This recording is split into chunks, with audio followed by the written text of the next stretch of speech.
హోషేయ గ్రంథము 12వ అధ్యాయము 4 నుండి 6వ వచనం వరకు. అతడు దూతతో పోరాడి జయమొందెను. అతడు కన్నీరు విడిచి అతని బతిమాలెను. బేతేలులో ఆయన అతనికి ప్రత్యక్షమాయెను. అక్కడ ఆయన మనతో మాట్లాడెను. యెహోవా అని, సైన్యములకు అధిపతియగు యెహోవా అని ఆయనకు జ్ఞాపకార్థ నామము. కాబట్టి నీవు నీ దేవుని తట్టు తిరగవలెను. కనికరమును న్యాయమును అనుసరించుచు ఎడతెగక నీ దేవుని యందు నమ్మిక ఉంచుము. ఇక్కడ ఎడతెగక నీ దేవుని యందు నమ్మిక ఉంచుము అని చూస్తూ ఉన్నాం. ఎడతెగక దేవుని యందు నమ్మిక ఉంచువారు ఆయన్ను కనుగొంటారు. దేవుడు తన మట్టుకు తాను చాలా నమ్మదగినవాడు. దేవుని దీవెనను స్వీకరించుటకు వాయిదా వేసిన యాకోబు కన్నీటి స్థితికి నడిపించబడ్డాడు. అతడు బేతేలు యొద్ద దేవుణ్ణి కలిశాడు గాని సంపూర్ణ దీవెనను పొందలేదు. అతడు భౌతికమైన దీవెనను మాత్రమే పొందుకున్నాడు. దీన్ని మనం ఆదికాండము 28వ అధ్యాయంలో 10వ వచనం నుండి 15వ వచనంలో చూస్తాం. యాకోబు దేవుని దీవెనను ఉదాసీనంగా పొందుకున్నాడు. భక్తిలో మనం ఉదాసీనంగా ఉండలేం. మనం చురుకుగా ఉండవలసి ఉన్నాం. అడుగుట మరియు పొందుట అనేటి వాటి మధ్య పరస్పర సంబంధం ఉన్నది. దేవుని యొక్క దీవెనకు సంబంధించిన వాగ్దానాలు పొందియు దీవెనలను పొందుకొనకపోవుట కూడా సాధ్యమే. మనము అత్యాసక్తితో అడగవలసి ఉన్నాము. దేవుని దీవెనలు అడగకుండా ఒకనికి ఇవ్వబడినట్లయితే వాడు దాన్ని విలువైన వాటిగా చూడ్డు. ఒక నిజమైన విశ్వాసము గల మనిషిగా తయారవడానికి యాకోబుకు చాలా కాలం పట్టింది. దేవుని దీవెనలను అతడు ఉదాసీనంగా స్వీకరిస్తూ ఉన్నాడు.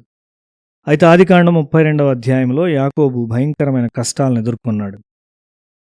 ఆ సమయంలో దేవుడు తప్ప వేరొక సహాయం అతనికి లేదు. అతడు పూర్తిగా దేవుని మీద ఆధారపడ్డాడు. కొంతమంది సమస్యల్లో పడే వరకు తమకు తాముగా దేవుని మీద పూర్తిగా ఆధారపడరు. అయితే ఆ 20 సంవత్సరాల్లో యాకోబు పిల్లలు నాశనం చేయబడ్డారు. మన యవ్వన కాలంలో మనము దేవుని వెతకవలసి ఉన్నాము. దీవెనకు సంబంధించిన వాగ్దానములను కేవలము ఉదాసీనముగా వినుట నిజమైన దీవెన కాదు. అక్కడ చురుకైన విశ్వాసం ఉండవలసి ఉన్నది. మనము దేవుని వాక్యాన్ని మరియు ఆయన వాగ్దానములన్నింటినీ ఉదాసీన వైఖరితో చదువుతాం. మనం ఆయన యొద్ద కనిపెట్టము మరియు వాటిని స్వంతం చేసుకోము. యవన ప్రజలు సంపూర్ణ జయమును కలిగి ఉండాలి. విశ్వాసములో లేక సరిగా జీవించుటలో ఏ విధమైన సంకోచించుట ఉండరాదు. మన గంభీరమైన బోధ మన జీవితం ద్వారా ఉండవలసి ఉన్నది. పేతురు రాసిన మొదటి పత్రిక 1వ అధ్యాయంలో 14 నుండి 16వ వచనాలు చూస్తే, కాగా మీరు విధేయులకు పిల్లలై మీ పూర్వపు అజ్ఞాన దశలో మీకుండిన ఆశలను అనుసరించి ప్రవర్తింపక మిమ్మను పిలిచినవాడు పరిశుద్ధుడై ఉన్న ప్రకారము మీరును సమస్త ప్రవర్తనయందు పరిశుద్ధులైయుండుడి. నీ యవ్వన దినాల్లో నీవు జయాన్ని పొందుకొనవలసి ఉన్నావు. దేవుని దీవెనను పొందుకొనుటకు యాకోబు 20 సంవత్సరాలు వాయిదా వేశాడు. నీ నూతన హృదయము లేక నీ నూతనపరచబడిన స్వభావము ఎంతో మంచిని తయారు చేయు గొప్ప భూమిగా ఉంటుంది. ఒక మనిషి దేవుని వాక్యాన్ని స్వంతం చేసుకుంటుండగా తన జీవితంలోని అన్ని భాగాల్లో క్రీస్తును చూపువానిగా తయారవుతాడు. ఒక క్రైస్తవ జీవితానికి హద్దులుండవు. యాకోబు తన జీవిత చివరి భాగంలో కన్నీటితో ఒక దూతతో పోరాడి జయించాడు. వృధా చేయబడిన ప్రతిదినము మన జీవితాలకు మరియు మన వైపు చూచువారికి గొప్ప నష్టాన్ని చేస్తుంది. దేవుడు యాకోబు హృదయపు తలుపులను 20 సంవత్సరములుగా తట్టుచుండినాడు గాని అతడు లోకపు కోరికలతో నింపబడి ఉన్నాడు.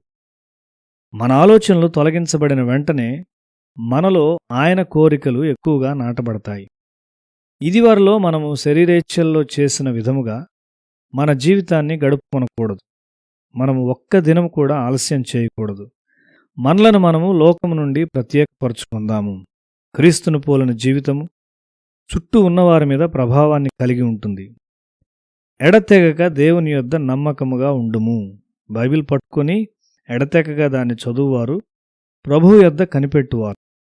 నీ యవ్వన కాలంలో శరీరం మీద మరియు లోక కోరికల మీద విజయాన్ని దేవుడు నీకు వాగ్దానం చేశాడని నీవు తెలుసుకొనవలసి ఉన్నావు. నీ జీవితంలో దేవుని ఉద్దేశాలు నెరవేర్చబడవలసి ఉన్నాయి. అది నీ లక్ష్యముగా ఉండనిమ్ము. ఆ రాత్రి యాకోబు దేవునికి లోబడ్డాడు. కాబట్టి అతడు లోకానికి ఎంత దీవెనగా తయారయ్యాడు.